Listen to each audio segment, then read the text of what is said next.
Hello, everyone. This is Rabbi Yitzchak Rudomin, and welcome to our series on the Book of Genesis. Today we will be continuing with Genesis chapter 14. That is Bereshit, Perek Yud Daled. Yud is 10 and Daled is 4, so 10 plus 4 is 14 in Hebrew. And I'd like to review a couple of things as I usually do, so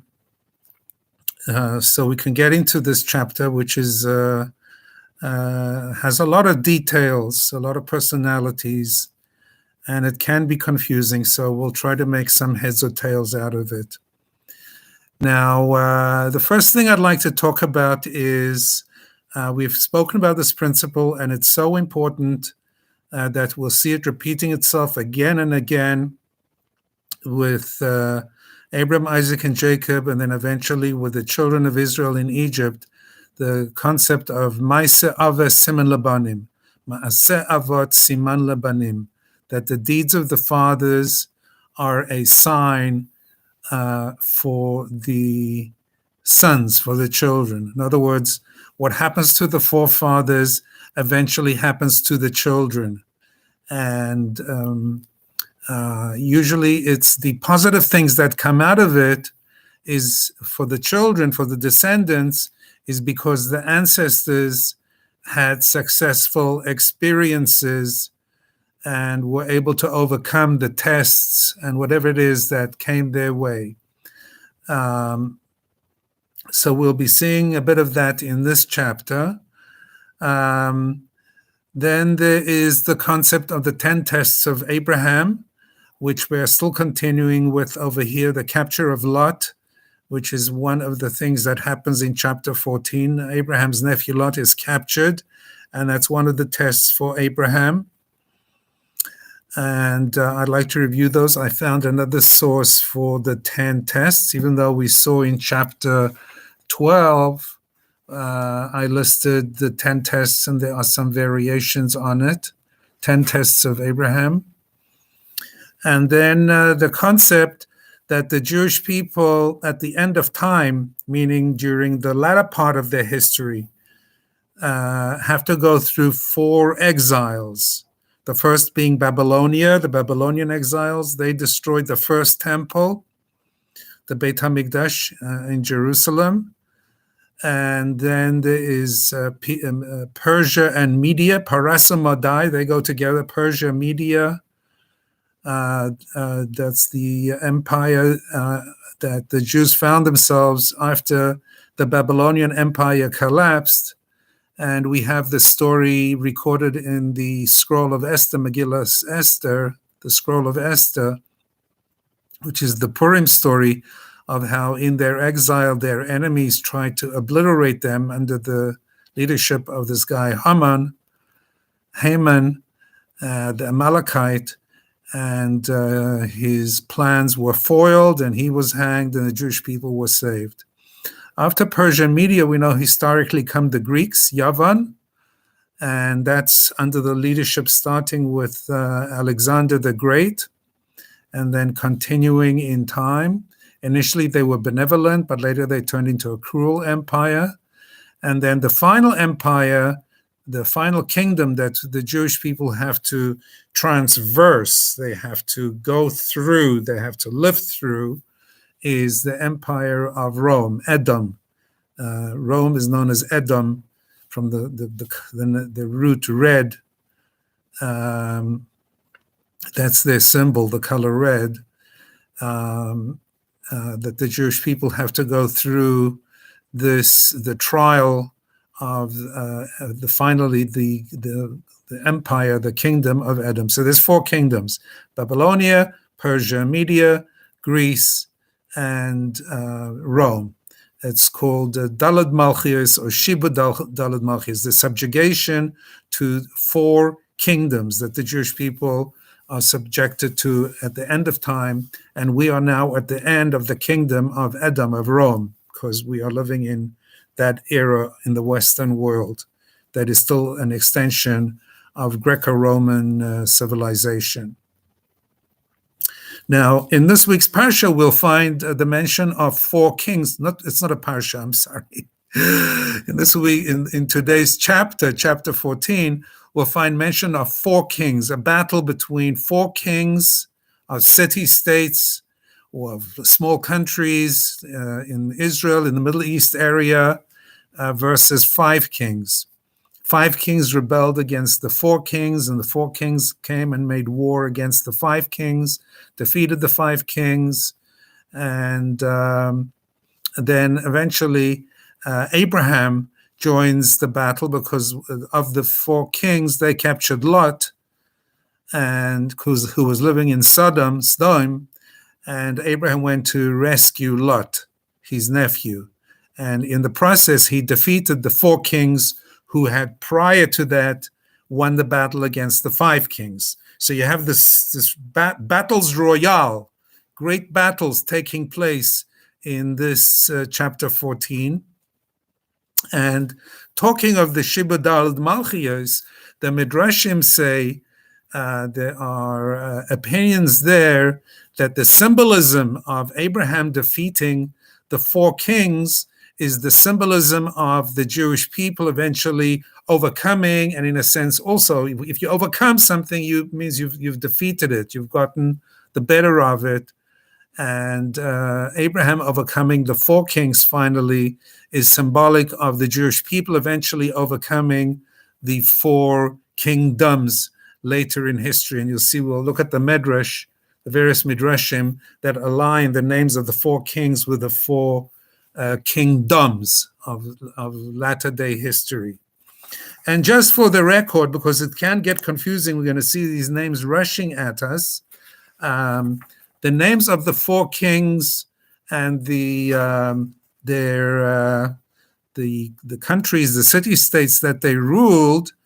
So the 4 kings is Kedar Laomer, king of Elam; Amraphel, king of Shinar; Arioch, king of Elasar; and Tidal, king of Goyim. That's the name of a nation. And the 5 kings and the places they ruled over are Bera, king of Sodom; Birsha, king of Gomorrah, Amorah in Hebrew; Shinav, king of Admah; Shem Aver, king of Zeboim; and Bela, king of Tzoar. I wrote it down on a list, so I have the record for myself, because it can get very confusing.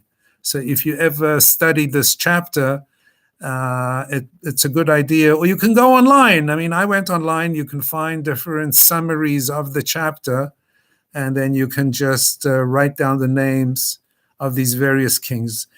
Honestly, they're not that important in and of themselves. It's not a mitzvah to remember the names of these 9 kings who were killing each other and fighting each other, and eventually one set defeated the other set. The set of 4 defeated the set of 5, and then the set of 4 was defeated by Abraham. And the survivor of the set of 5 wanted to give recognition to Abraham as thanks for saving him. That's the king of Sodom. So that's a little bit of an outline and introduction.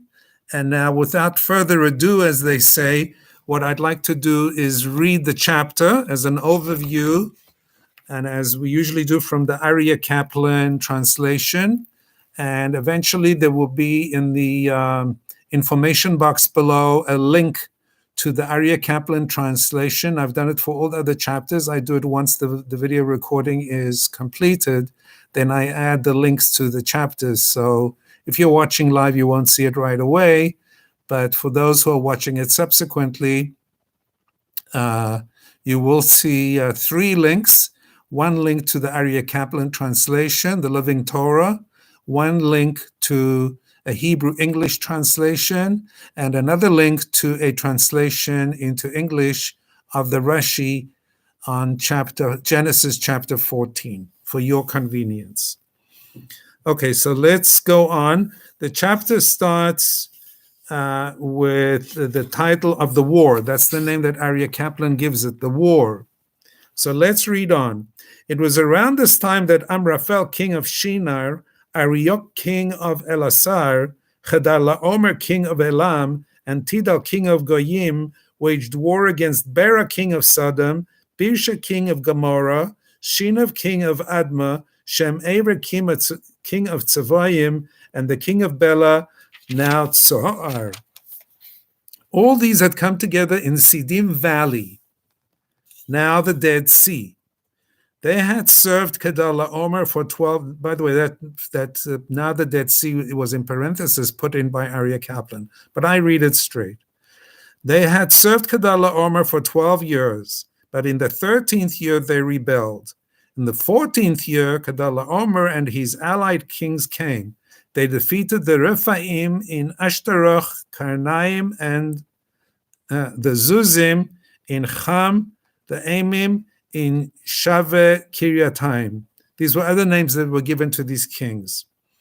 And the Horites in the hill country of Seir, as far as El Paran, which borders the desert, plus other peoples that they conquered.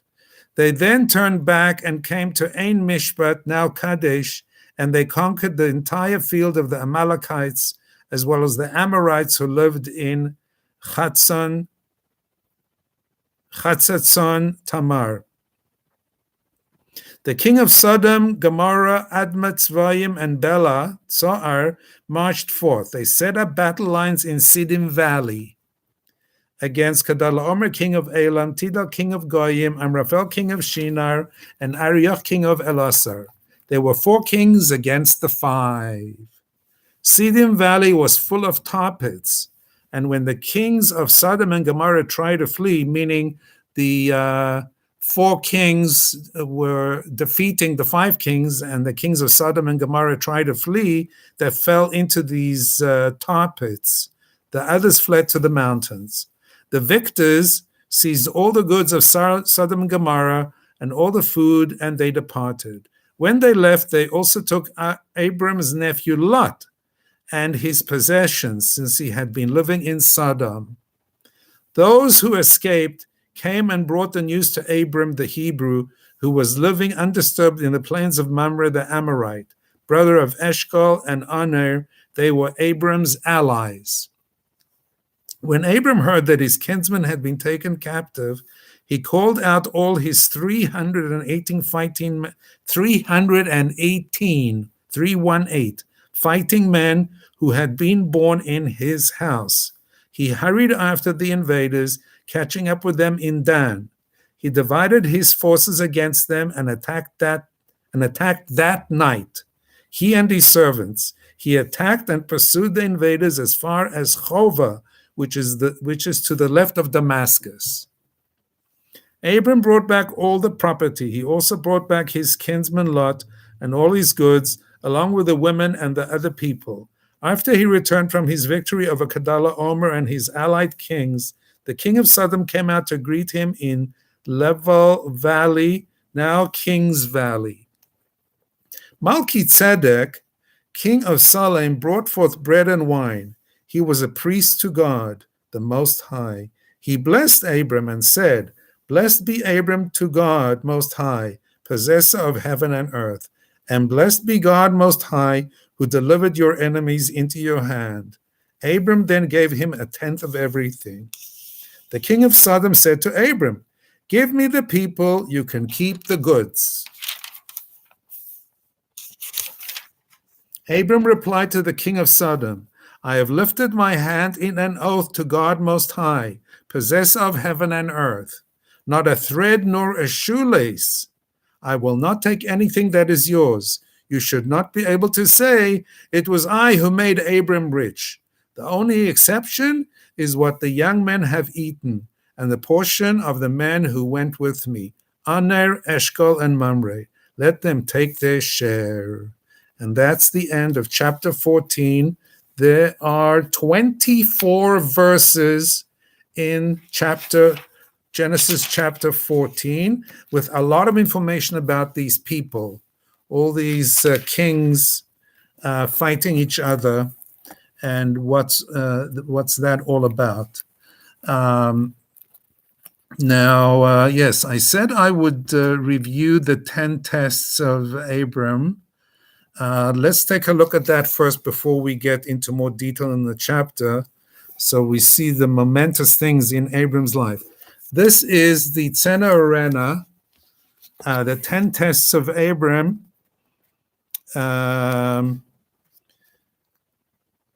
Were as follows. According, the woman was saying to Pharaoh's house, Pirkei Rabbi Eliezer, it's also an oral Torah law, says, when Abram was born, astrologers foretold that he would bring a new belief to the world, and they wanted to kill him. So he was raised in a cave. So the fact that they wanted to kill him when he was born is a first test. Number two, he was held captive in a prison for espousing his beliefs. 3, God told him to leave his homeland. 4, a famine in the land of Canaan. 5 was the abduction of his wife Sarai into Pharaoh's palace. 6, mighty warriors came to kill Abram, but they first began to battle with Lot. So this is the angel Michael came to tell Abram of this, as the Torah says, Vayova hapalit, the survivor came and told Abram. Michael is called the survivor. The other interpretation is that it was another person by the name of Og, because when the evil angel Samael was thrust out of heaven, he seized Michael and tried to drag him down with him. God saved him, and he was therefore called the survivor. So the capture of Lot is another test, and this is gets involved with the war between the kings. And number 7 is, we'll see that in the next chapter, chapter 15, the covenant between the parts, Bris Ben Basarim. And number 8 is the commandment of circumcision. Number 9 is the eviction of Hagar and Yishmael. And number 10 is the Akedah, where God tells Abram to sacrifice his son, Isaac. Now, I wanted to take a look at the Midrashim.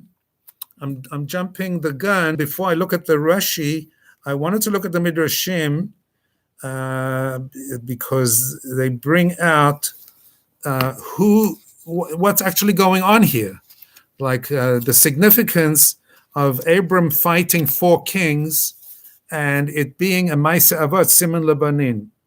It's a sign, an act of the forefathers, meaning Abraham, is a sign for the sons.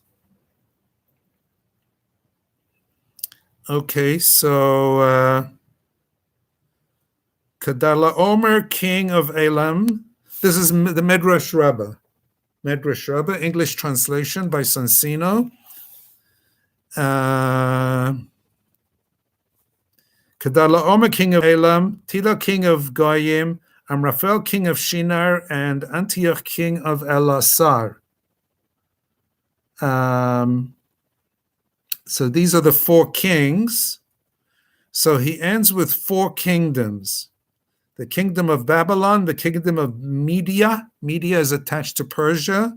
The kingdom of Greece, because there were two empires that went together, Media and Persia. The Medes and the Persians it was a dual monarchy. The kingdom of Greece and the empire of Rome. That's what these 4 kings refers to. And there's another breakdown a little further on. Let me just find it here. I made a note. Yeah.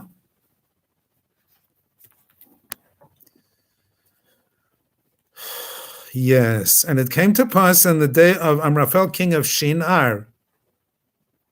So the Medrash Rabbah says this alludes to Babylon. Amraphel, king of Shinar, this alludes to Babylon, and Amraphel is really Nimrod. If you remember Nimrod, the one who fought against Abram. And then Arioch, king of Elasar, this alludes to Greece. Sorry, there's a little bit of sunshine shining on my face here. It's not a ray of light from heaven. It's a ray of light from some sun that's coming through a curtain. That alludes to Greece. Chadar LaOmer, king of Elam, that is Media. And finally, Tidal, the king of Goyim, the nations, this alludes to the wicked power, Rome, which levies troops from all the nations of the world, because Rome was, the word Catholic also means like from all over, gathers troops from all over the world, and taxes from all over the world. It's a world empire. So these four kings hint at those four empires to come at the end of time through which we are still living. So now we've seen that. Let's pick up on a couple of Rashis, not too many, because we don't have time to plow through every single Rashi, but I will look at some of them, select Rashis, as I like to call it. So now, Rashi is the commentary written by Reb Shlomo Yitzchaki, who lived 1,000 years ago, and he's the standard commentary on the Chumash, on the Torah, and on the Talmud, as well as on the Tanakh. But on the Tanakh, some say it wasn't Rashi per se, but it's not as authoritative. But on the Torah, for sure, the 5 books of Moses, the Rashi commentary is crucial, because basically what Rashi does is he brings you a summary, the condensed essence of the oral law, of the Midrashim, of the Agadot. These are all oral teachings to shed light and to explain the verses of the Torah itself. And the Torah is the written law. So Rashi combines the oral law with the written law. So now the first thing Rashi is going to comment on, Vayihi bimei Amrafel. So who is Amrafel? Rashi is going to tell us a little bit about the king. So the first king that's mentioned is Amrafel. Amrafel. Who's Amrafel? So Rashi says, who Nimrod? This is Nimrod, the king Nimrod, the wicked king Nimrod, who caused the rebellion against God, who was the leader of you could say, the United Nations of ancient times, to build the Tower of Babel, that they tried to overthrow the rule of God, the concept of God being in the heavens, and they were going to go up there and declared war against God, and in turn God destroyed the tower, and they were scattered all over the earth. And this is Nimrod, who said to Abram, you have to fall into the fiery furnace. And that's from Bereshis Rabbah. So that Amrafel is Nimrod. What the name Amrafel means, I'm not sure. I'm sure it means something. Yes, I see it here. Amrafel, Aleph Mem Resh, Amar. Those are the words for said, Amar. Fell, literally like the English word fell. So that's what Rashi says. She Amar la Avram, who said to Avram, Pul latoch kivshanesh, fall into the fiery furnace. That's the word Amrafel. Amar, fall. He's literally said, fall into the fiery furnace. So that's the meaning of the word Amrafel. Okay, one down. Now, and then there's another one. Hebim Amrafel Melech Shin Ar Yoch Melech Elasar. Yoch, no comment on Yoch Melech Elasar. And then Kedar Laomer Melech Elim. No comment on Kedar Laomer Melech Elim. There is a comment on Tidal Melech Goyim, Tidal king of Goyim. Goyim means literally nations. So Rashi says, Makom yesh sheshmo Goyim, al shem shenitkaptzu shama mikama umot umekomot v'himlichu ish alehem ushmo Tidal. That it's a place where people gathered and came together from various places, and various nations, and appointed a king by the name of Tidal. So really these 4 kings represented even more kings. That's how it was. lesser kings were taken over by greater kings and owed allegiance to even greater kings, and so on and so forth. It was like a kind of confederation. And verse 2, chapter 14, verse 2, Asu milchama, they made a war at Bera melech Sodom. So this is now listing the 5 kings. Bera melech Sodom, Bera king of Sodom. Why is his name called Bera? Ra la shamayim ve'ra la briyot. He's wicked from the word Ra. Bera, bet reish ayin. Reish ayin means Ra, wicked, bad. And Bera in Hebrew would mean in bad, is bad. So Rashi explains he was bad, lashamayim, bad towards heaven, meaning towards God, verela briyot, and bad to humanity. So he was bad news all around, literally to humanity and to God as well. So that's this guy Bera, Yogi Bera. At Bera melech Sodom, at Birusha melech Amora. Now the king of Amora, Gomorrah in English, is Birsha. So you can imagine what's coming up there. Birsha, so the word Ba means in, and Rasha means wicked. Like we say, Haman HaRasha, Haman the wicked. So Resh, Shin Ayin, spells Rasha, wicked one. Shenit Allah berasha, because he was elevated. He was like super wicked. He's called Birsha, like the wicked, whatever it is. Maybe he had a name. Maybe it was Henry the Wicked. They're like kings in history that are known as so-and-so the just or so-and-so the wicked, right? Or how about in Russia, you have Ivan the Terrible, right? I guess in Hebrew it would be Ivan HaRasha, Ivan the Wicked. So Bersha was exceedingly wicked. That's why he got that name. Next explanation of a name, Shin-Av Melech Adma. It says Shin-Am, king of Adma. Adma was one of the 5. Sonei Aviv Shebashamayim. So it's from the word Sonei.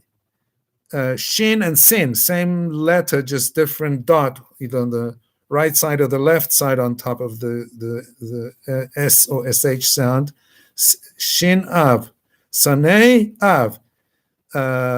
He hated his father. Which father? Sonei Aviv Sheba Shamayim, says Rashi. He hated his father in heaven. You know, like the Christian prayer, "Oh, Father who art in heaven." So this guy, his prayer would be, "Cursed art you, O Father who art in heaven." You know, chas v'shalom, but that's what he said.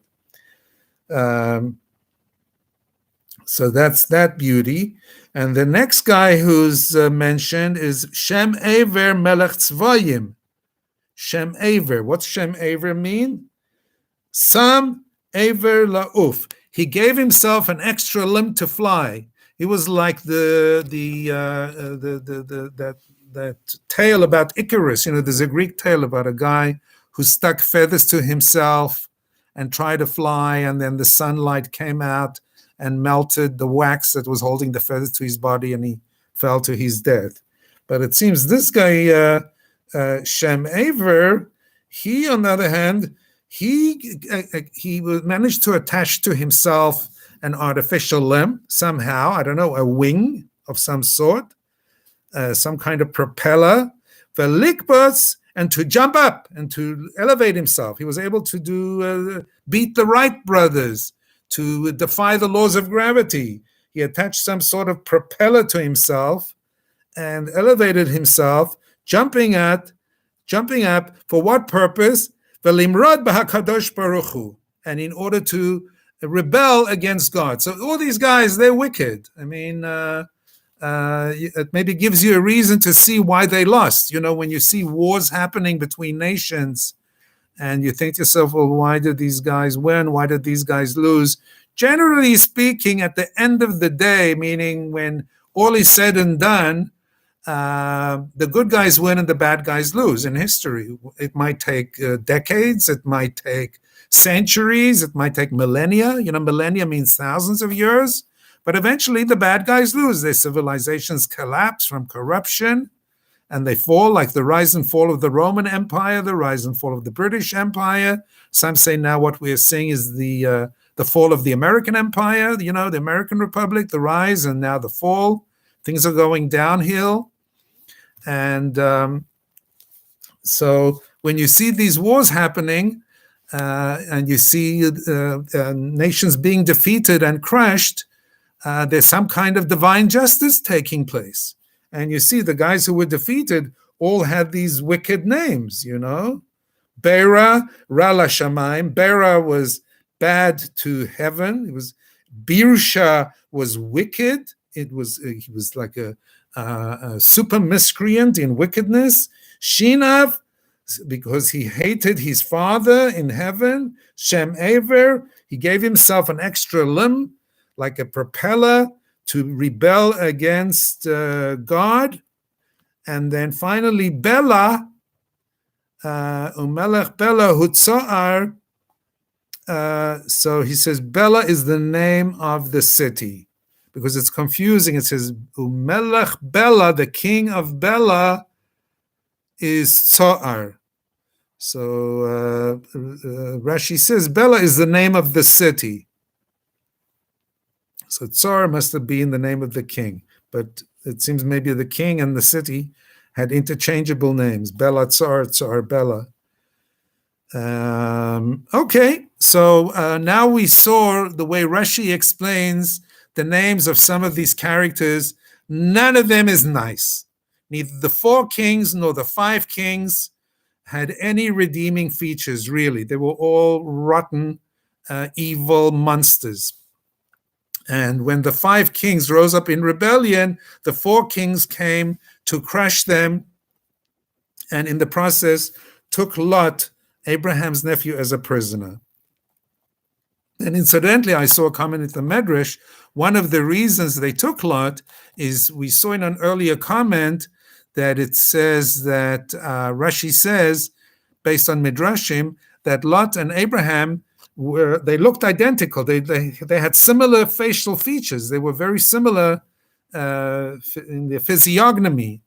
So the commentators say in the Midrash that the 4 kings thought that Lot was actually Abraham. When they captured him, they said, "Oh, there he is. That's him, wanted for rebellion, for believing in God."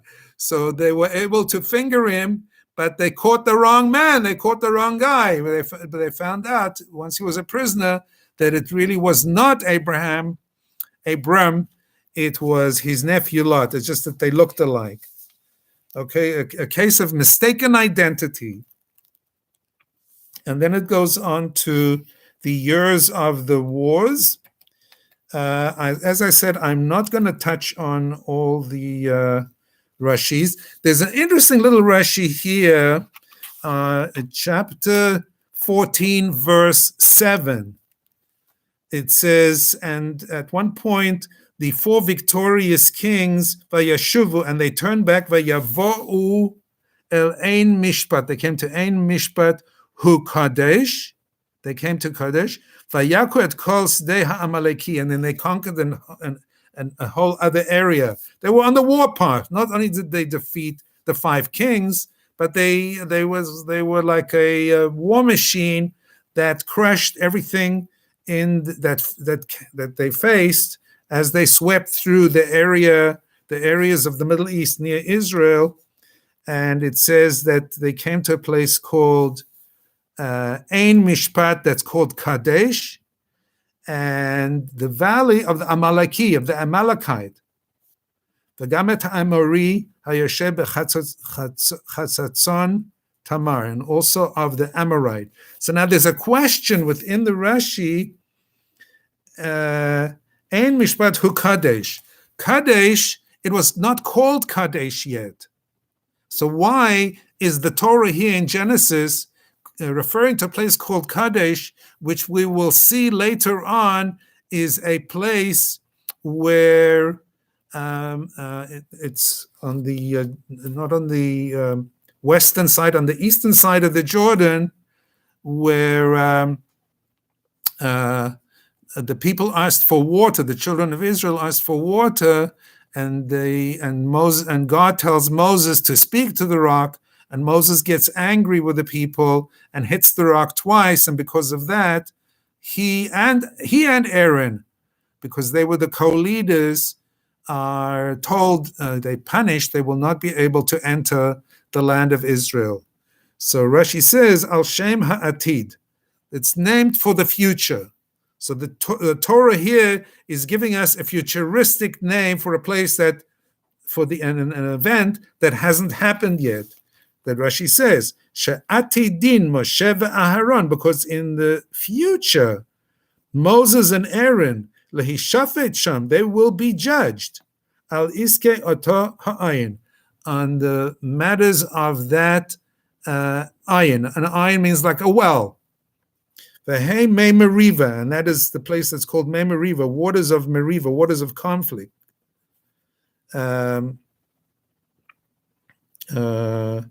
Where people would gather for judgment, because originally Moses and Aaron were judged over there. So the Torah is projecting into the future by using a name now, borrowing, and that's a good way of putting it, borrowing a name from the future and stating it now.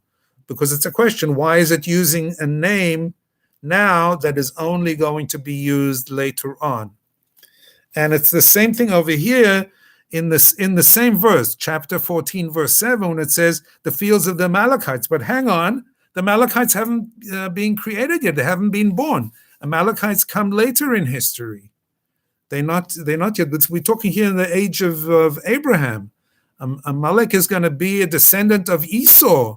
That's after Isaac, and Isaac has Jacob and Esav, so Amalek will be a descendant of Esav. So that's still to come. So how can you say this is the valley of the Amalekites? There are no Amalekites yet. So Rashi says it's the same principle at work, borrowing a name from future events, and he says, Adayin lo nolad Amalek. So thus far, the Amalekites have not been born yet, have not been created. V'nikra al shem ha'atid, and it's called by the name of the future. It's borrowing a name from a future event. Because don't forget, the Torah is one. In terms of the Torah itself, the Torah is not concerned about spoilers, we read it in a certain order, but the Torah itself is one whole, it's one organic whole, it's one unit. So the beginning, what's known at the beginning is also known at the end. It's one complete book, right? Just like it's one complete scroll. The Torah is written as one, if you notice that. It's one scroll from beginning to end, from Genesis till the end of Deuteronomy, all written on one Torah scroll on parchment from beginning to end. So the Torah is one.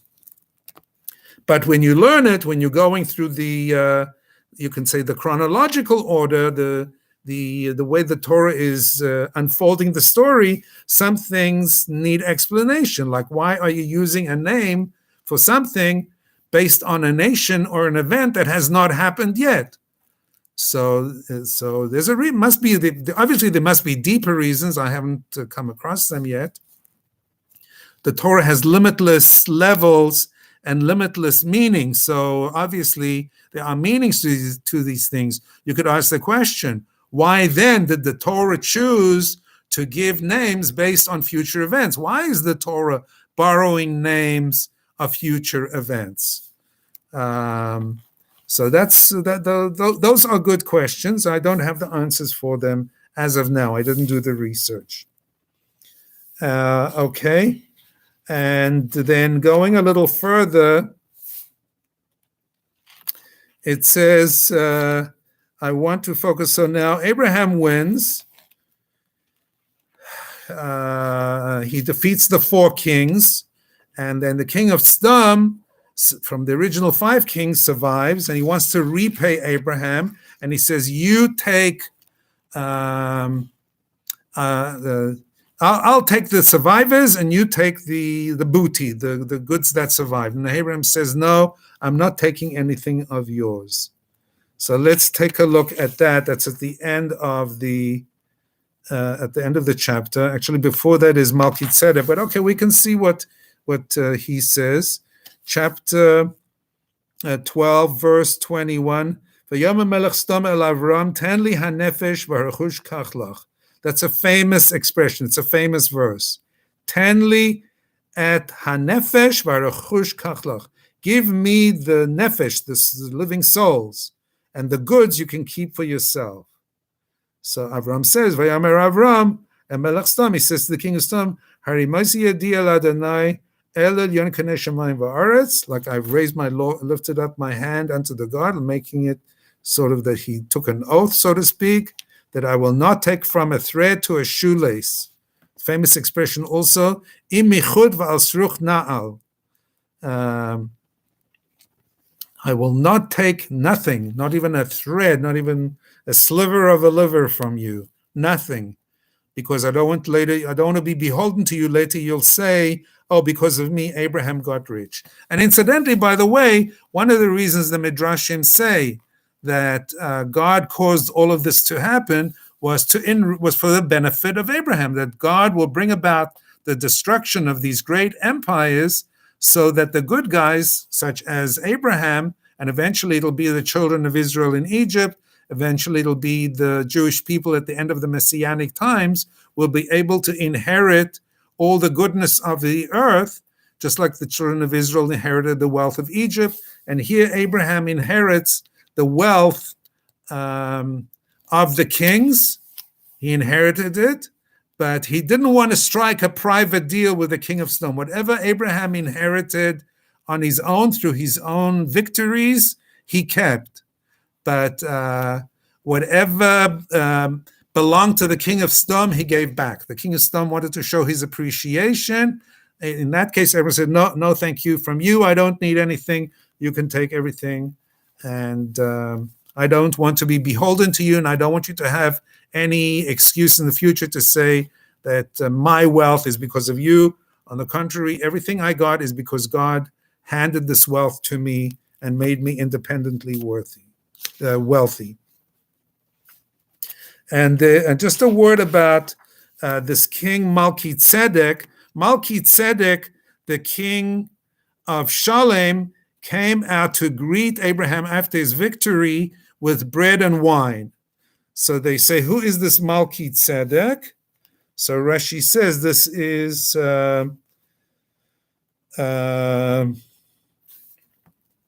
Melchi-Tzedek, by the way, means Malki means king, Tzedek means of righteousness, king of righteousness. I don't know why it uses the word Malki. Why not Melech-Tzedek? Or Melchi-Tzedek is connected to the Tzedek. I don't know. But he says, Medrash Agada Nadarim, from the Talmud Nadarim. That has to do with vows. So he says that the Talmud reports that Melchi-Tzedek is Shem ben Noach. Who is Melchi-Tzedek? None other than Noah's son Shem. And whilst he's a good guy in himself, but he had some bad descendants, and some of them were these kings who were killed by Abraham, the 4 kings. And why bread and wine? So Rashi says, Kach osim liyegiye milchama. This is what we do for people exhausted by war. The herelo she'em beliva alav al shaharagad banav. And he also showed him that he has no complaints against Abraham for killing the 4 kings who apparently, these 4 kings were sons of Melchi-Tzedek, who was also Shem. So to show Abraham that he has no grudge for Abraham doing his job and duty, getting rid of these evil kings. There's a principle in Judaism, it's actually in the Torah, ubi'arta hara mikibecha. I don't know if you've heard of it. You should destroy the evil from your midst. Ubi'arta hara mikibecha. It's a mitzvah, it's a commandment upon a Jew to get rid of evil in your midst. If there's somebody bad, a bad influence on your children, a bad influence in your neighborhood, a bad influence in your family, do something about it. I'm not saying bump them off, God forbid, but do something about it. Remove them, or remove yourself, remove your children from these bad influences. Ubi'arta hara mekibecha, and you shall abolish, you shall destroy the evil from your midst. So this is what Abraham did. He got rid of the evil in his midst.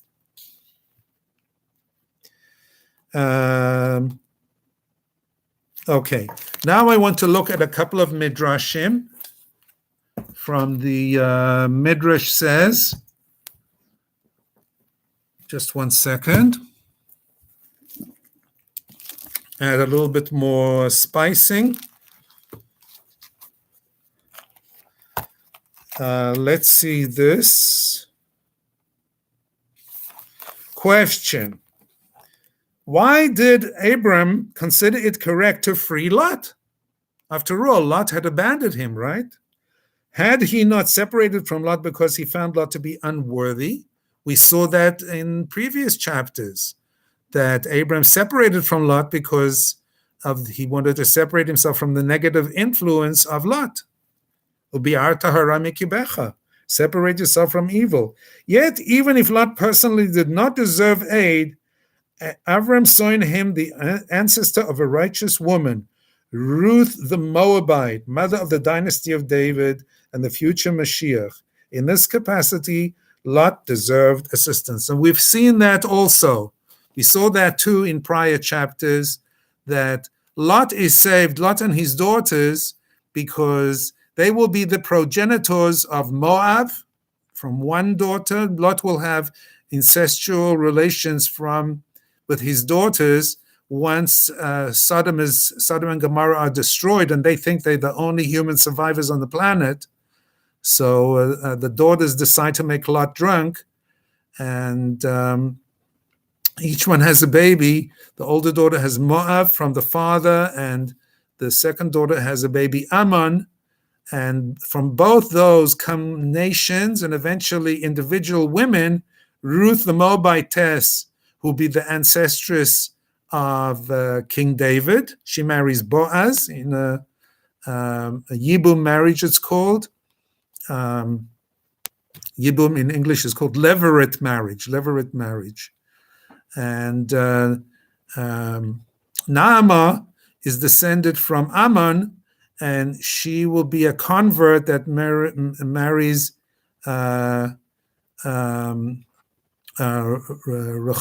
Rehoboam, who becomes the king after King Solomon of the kingdom of Judah, and she marries into the royal dynasty. That's the Davidic line. And we discussed, why would God want such a origin, such a you could say sleazy even looking, God forbid, but it looks like weird, the whole direction of how this Davidic line comes to be. So they say because to hide it from the powers of the Satan, because had it been through a normal line of succession, of normal regular births, the Satan would have found a way to mess the whole thing up. So it had to be literally secreted. It had to be done in an underground fashion, in a way that would not draw the attention of the satanical powers, and then somehow through this convoluted way, the house of David would be built, and the Davidic messianic line would be established. It's a subject of study unto itself. So that's another reason he saw that Avram saw in Lot in the person of Lot the ancestor of the Mashiach and of King David. Now the Medrash Rabbi, the Medrash says here, describes, this Medrash says that Avram won a splendid victory when he won his victory against those kings. He killed 16 enemy kings, not just 4, but 16. There were 16. Remember, there were bigger kings that dominated smaller kings, weaker kings that had and pledged allegiance to more powerful kings. So Avram was able to kill 16 of them. And when the war was over, the kings whom Avram had freed, as well as their subjects, assembled in the valley of Shaveh, cut down cedar trees and built a podium. They seated Avram on it and exclaimed, "You are our master, you are our prince, you are our God." And of course, Avram refused to accept any of these titles. "The world has a king, the world has a God," he answered firmly. He saw it as a great teaching moment. And we should all do that. Sometimes great things happen to us. It's a great teaching moment. It's a time for a Kiddush Hashem, sanctification of God's name. And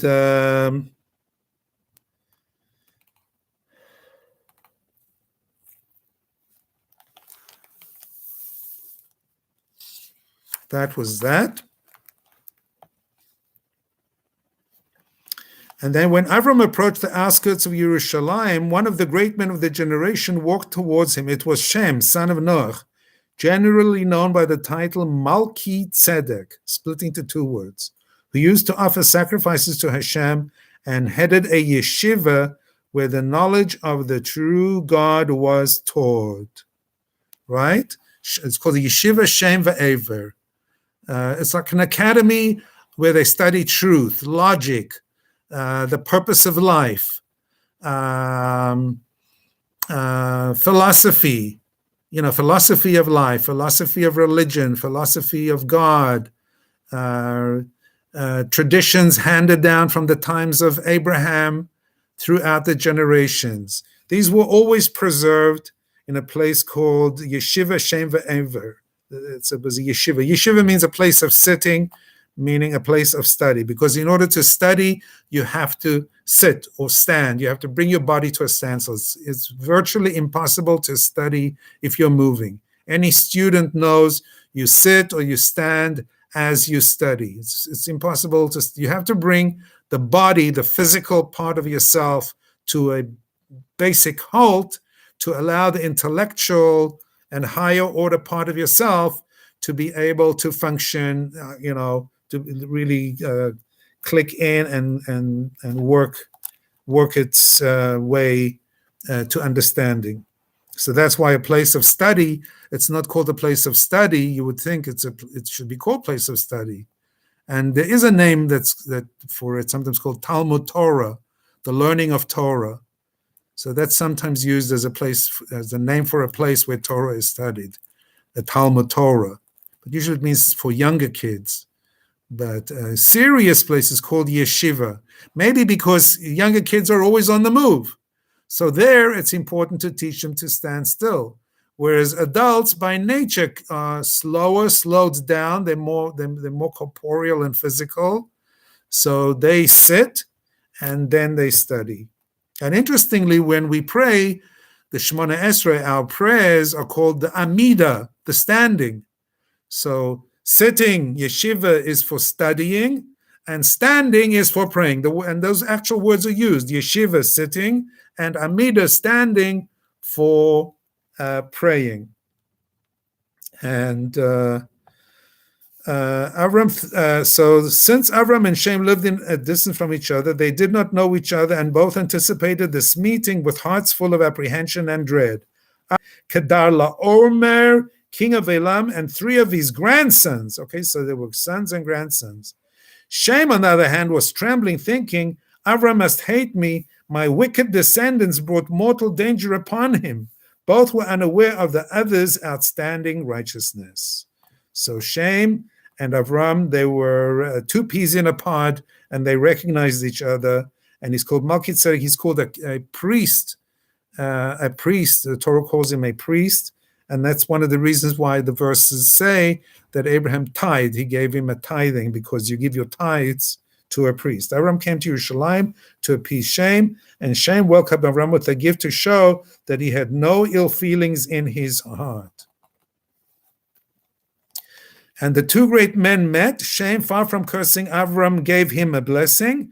Blessed be Avram unto the Most High, possessor of heaven and earth, and blessed by the Most High God, who caused your enemies to fall before you, he explained. And actually, through this little blessing, Melchizedek lost out. He could have become the forefather of all priests in the future, even Jewish priests. But because he blessed Abram before God, he lost the privilege that any future priesthood would ever come from him.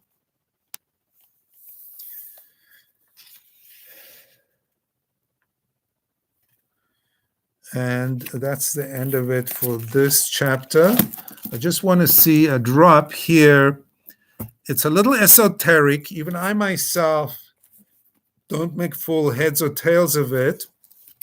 Zohar on this chapter 14, the Zohar, see? Also put out by Sonsino. Available, you can purchase it. You can purchase it online.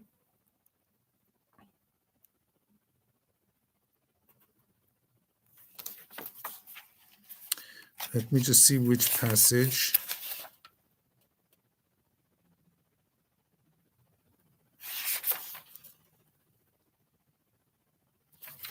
Okay, I want to read you something. Maybe you have a better perception than me. If you like poetry, if you like music, if you like art, if you are sensitive to words and their meanings and their hues and their colors and their shades and the levels and the intonations and the rhythms and the rhymes, this might make sense to you. It says, this is based on the verse that Melchi-Tzedek, king of Shalem, brought forth bread and wine. So now the Zohar is going to go into like levels of metaphors on this, that it's not just Melchi-Tzedek himself as a person that's being referred to.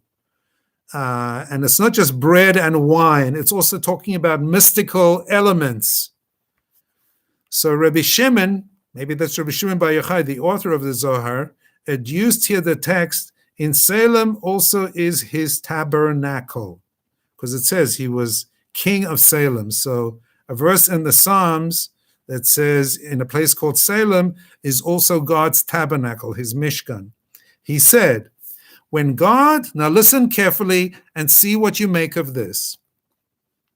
You can always contact me if you have some brilliant insights, but I'm sure you will enjoy it. I enjoyed just reading it. He said, based on this verse, when God decided to create the world, he first produced a flame of a scintillating lamp. He blew spark against spark, causing darkness and fire, and produced from the recesses of the abyss a certain drop, which he joined with the flame, and from the two he created the world. The flame ascended and encircled itself with the left, and the drop ascended and encircled itself with the right. They then crossed and changed places, going up and down alternately until they were closely interlocked, and there issued from between them a full wind. It looks like a spiral of one of these genetic things. So, and there issued from between them a full wind. Then those two sides were made one, and the wind was set between them, and they were entwined with one another, and so there was harmony above and harmony below. The grade was firmly established. The letter Hey was crowned with Vav, and Vav with Hey, and so Hey ascended and was joined in a perfect bond. This is alluded to in the words Melchi-Tzedek, king of righteousness, king of Salem, literally of completeness. That is, the king who rules with complete sovereignty. When is he completely king? On the Day of Atonement. That's Yom Kippur, when all faces are illuminated. According to another explanation, Melchi-Tzedek alludes to the lower world and king of Salem to the upper world. And the verse indicates that both are intertwined inseparably, two worlds like one. so that the lower world also is the whole, and the whole is one, brought forth bread and wine, signifying that both of those are in it. And continuing, and he was priest of God Most High. That is, one world ministers to the other. Priest refers to the right, and Most High God to the upper world. And hence a priest is required to bless the world, because he's connected from the upper worlds to the lower worlds. For this lower world receives blessings when it is associated with a high priest. Hence, there is a special force in the words, and he blessed him and said, Blessed is Abram to the Most High God. After this model, it behooves the priest on earth to intertwine his fingers when blessing in the synagogue, in order that he may be linked with the right, and that the two worlds may be linked together. Blessed is Abram, the verse says.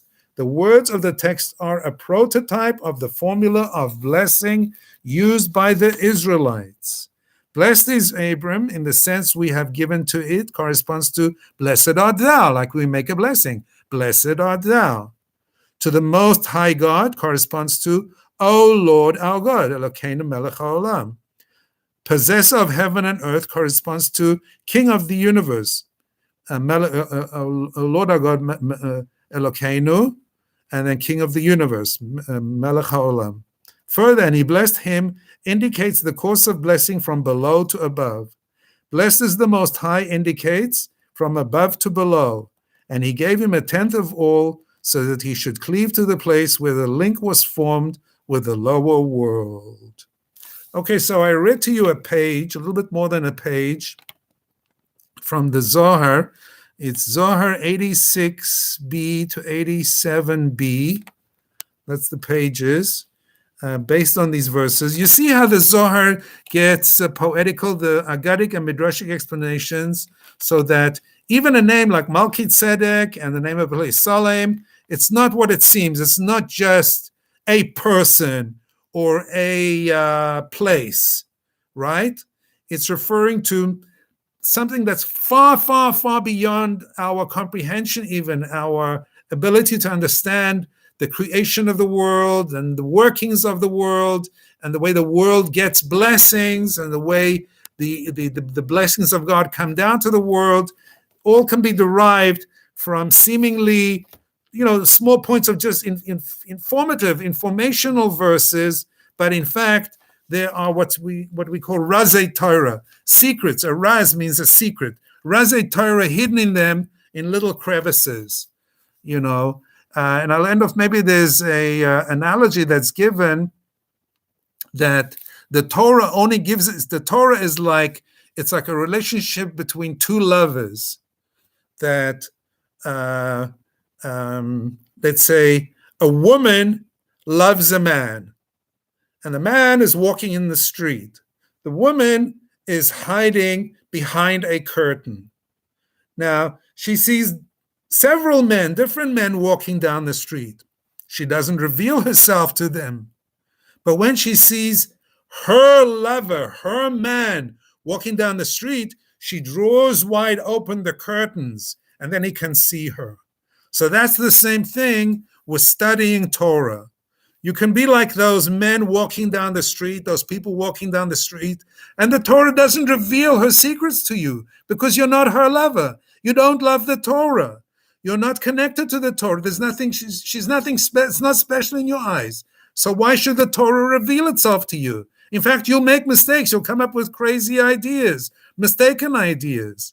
But if you have a proper relationship with the Torah, she will reveal herself to you when you pass by, meaning when you study, when you wish to understand her, when you wish to connect with her, she will then open the curtain and reveal herself to you, because you are her lover and she and you are meant to be together.